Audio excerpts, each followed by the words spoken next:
Hello class 10 students, we were doing lesson the age of industrialization and we have left the topic here at the small scale industries that predominate the world.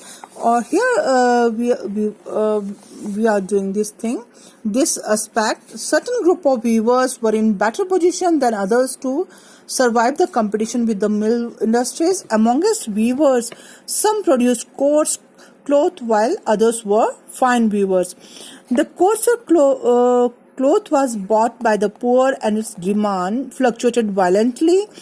In the times of bad harvest and famines, when the rural people had little to eat, their cash income disappeared and they could not possibly buy the cloth. तो हम यहाँ पर पढ़ रहे हैं कि जो कुछ समूह जो बुनकर समूह है वो अच्छे पोजीशन में है देन अदर्स दूसरों की अपेक्षा और to survive the competition with mill industries और वो compete कर रहे हैं प्रतिस्पर्धा दे रहे हैं मिल इंडस्ट्रीज को और जो बुनकर हैं वो क्या बना रहे हैं वो जो उनका जो क्लॉथ जो बुन रहे हैं कपड़ा जो बुन रहे हैं वो कोर्स है मतलब बहुत फाइन अच्छी सुपीरियर क्वालिटी का नहीं है जबकि कुछ जो है वो फाइन क्वालिटी का बहुत बारीक काम करके बहुत सुंदर सा वैरायटीज का वो कपड़ा बना रहे हैं जो कोर्सर क्लॉथ है जो रफ कपड़ा है that is bought by the poor वो गरीब लोग उसको परचेज कर रहे हैं और उसकी जो डिमांड है वो काफ़ी ज़्यादा फ्लक्चुएट हो रही है मतलब कभी ज़्यादा है कभी कम है in the times of bad harvest जब फसल अच्छी नहीं होती है और जब सूखा बढ़ता है जब rural people have little cash उनके पास जो मनी कम होती है they have little to eat उनके पास खाने को भी कम हो जाता है पैसा तो they could not possibly by the cloth वो संभवतया वो कपड़ा नहीं खरीद पाते और जो डिमांड है जो फाइनल वैरायटीज की जो बहुत बढ़िया जो कपड़ा है that is bought by the well to जो कि अच्छा अमीर लोग खरीद रहे हैं दैट वाज मोर स्टेबल वो काफ़ी स्टेबल है मतलब वो एक सी है the rich could bye these even when the poor starve जब वो पुअर जो गरीब है वो भूखे मर रहे हैं तब भी जो रिच अमीर लोग हैं उस कपड़े को खरीद पा रहे हैं famines did not affect the cell of Banarasi और शरी साड़ी तो हम देख रहे हैं कि इन बनारसी या फिर बलूचरी साड़ी जो है इसको खरीदने के लिए इनकी सेल कोई कभी भी फैक्टर नहीं होती प्रभावित नहीं होती moreover as you have seen mills could not imitate specialized weavers, saris with woven borders, or the famous lungis and handkerchiefs of Madras could not be easily displaced by the mill production. जो मिल में जो production होती है that is on mass scale, वो mass scale पर उतनी ज़्यादा चीज़ें उत्पादित होती हैं बट जो फाइनर जो वर्क है जैसे कि साड़ी जिनमें कि हाथ से बुना हुआ बॉर्डर है या फिर जो फेमस प्रसिद्ध लुंगी और जो हैंडकरचीफ्स रुमाल जो हाथ से बुने हुए हैं मद्रास के वो उनको उन चीज़ों को मिल्स की जो प्रोडक्ट्स है वो रिप्लेस नहीं कर सकते मतलब मिल्स के products that were not of fine quality okay weavers and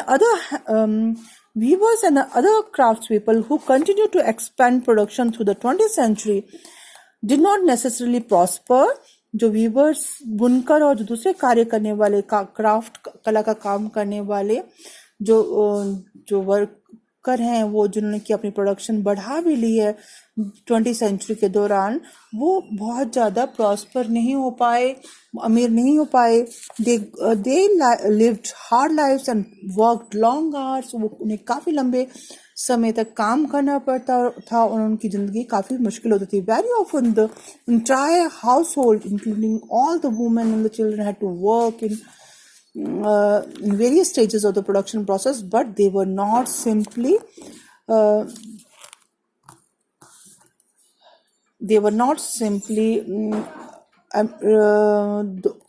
जैसे कि एज ऑफ फैक्ट्रीज में थे वैसे वो प्रॉस्पर नहीं अमीर नहीं हो पाए their life and labour integral to the process of industrialisation उनकी जो जिंदगी और जो लेबर था मजदूरी वो दैट वाज इंटीग्रेटेड वो इकट्ठे वर्क करना पड़ता उनको, they had to work for long hours. Market for goods. We have seen how British manufacturers attempted to take over the Indian market, and how Indian weavers and craftsmen, traders and industrialists, they resisted colonial control, demanded tariff productions and created their own spaces, tried to expand the market for their produce.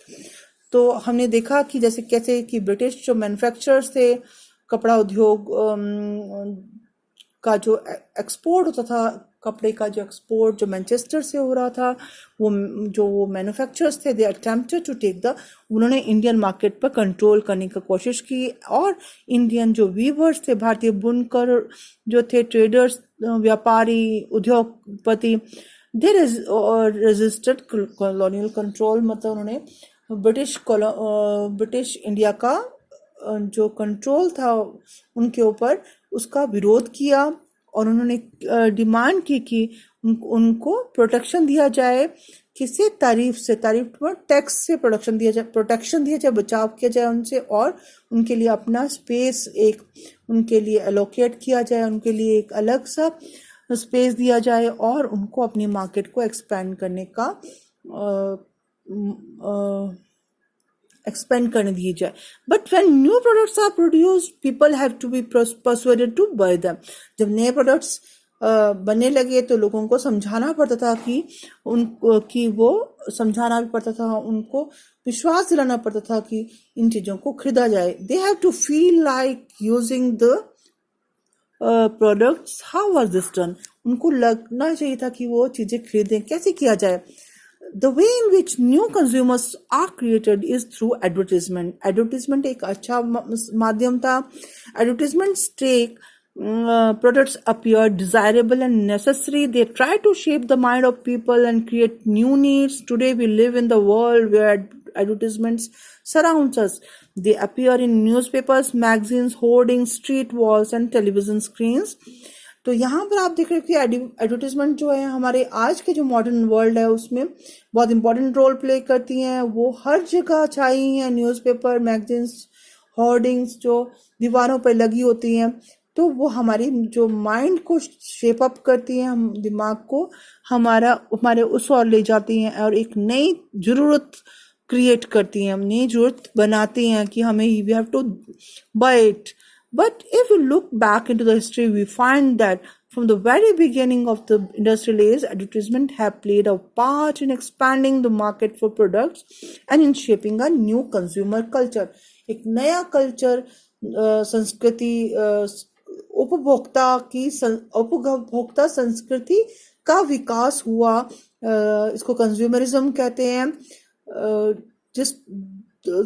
और जो market जो थी, वो market is created, एक बाजार create किया गया, बनाया गया, जिसमें कि लोगों को अपनी चीजें, उन चीजों को लोगों को बाध्य किया गया, लोगों को समझाया गया, लोगों को विश्वास में लिया गया कि ये चीज तुम्हें खरीदनी चाहिए.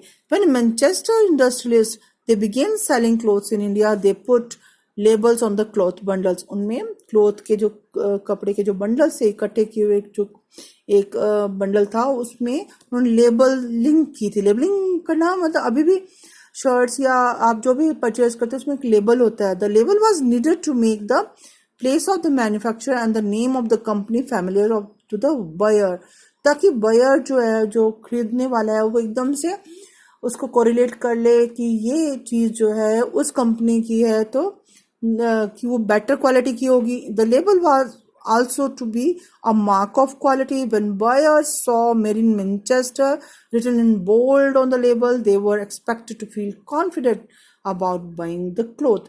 जब एक लेबलिंग हो जाती है कि यहाँ पर ये चीज़ इस जगह की बनी हुई है, तो और ये तो वो चीज़ जो बायर्स हैं, जो खरीदार है, वो एक कॉन्फिडेंट हो जाते हैं कि भाई हाँ ये चीज़ सही होगी.